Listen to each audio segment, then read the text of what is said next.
నీ lunch box. నాకు lunch box వద్దు. ఏమిటి బా? కొట్టాడింది నాతో. నా మీద అలగండి, అన్నం మీద అలగద్దండి. ఒక పూట తినుకుంటే ఏం కాదు కానీ నాకు అవసరం లేదు నీ లంచ్ బాక్స్. ఇది పోతాను బా. A few moments later.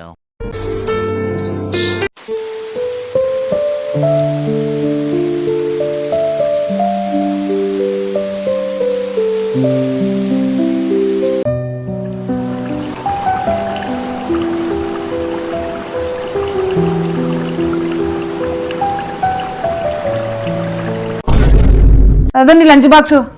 నాకు లంచ్ బాక్స్ వద్దు. ఏమిటి బా? కొట్టాడింది నాతో. నా మీద అలగండి, అన్నం మీద అలగద్దండి. ఒక పూట తినుకుంటే ఏం కాదు కానీ నాకు అవసరం లేదు నీ లంచ్ బాక్స్. ఇది పోతాను బా.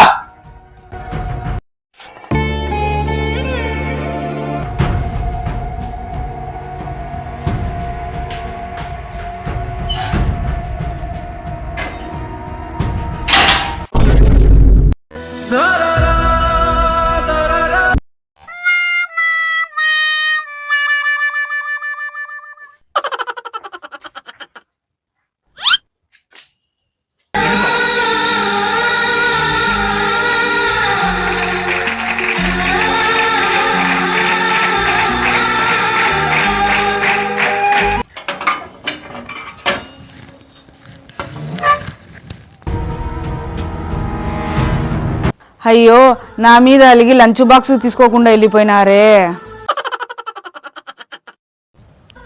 నేనే కొంచెం సర్దుకునింటి బాగుండు. సంసారంలో సర్దుకుపోయే మనసు భార్యాభర్తలిద్దరికీ ఉండాలి.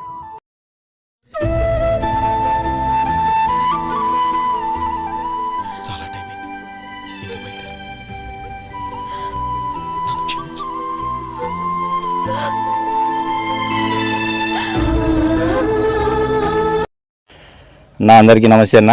వీడియో చూసినారు కదా, ఎట్లుంది నా వీడియో? భార్యాభర్తలం కాకముందు మనం ఎక్కడో పుట్టి పెరిగింటాం, వాళ్ళు ఎక్కడో పుట్టి పెరిగింటారు.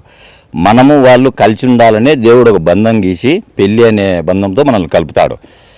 ఈ సమాజంలో ప్రస్తుతము చిన్న చిన్న విషయాలకే కొట్లాడుకొని పోలీస్ స్టేషన్లు, కోర్టులు, విడాకులు అని విడిపోతారు. నేను ఈ మధ్యకాలంలో మొగుడు పిల్లలు ఎందుకు విడిపోతారని చాలా సమస్యలు చూసినా కానీ చిన్న చిన్న విషయాలు అసలు ఏమీ సంబంధమే ఉండదు. వాటి కోసం విడిపోవడం ఏంది? ఎక్కడో పుట్టి పెరిగిన మనల్ని కలిపింది దేవుడు ఎందుక? ఎవరో ఒకరు సర్దుకుంటే సంసారం నిలబడుతుంది. ఆ విషయం తెలియజేసేదానికి ఈ చిన్న వీడియో అన్న. ఈ వీడియో మీకు నచ్చింటే లైక్, షేరు, కామెంట్ అన్నీ మీరే. నేనే చెప్పాలి, ఎందుకంటే నేను ఒకనే ఉన్నాను కాబట్టి. Okay, thank you.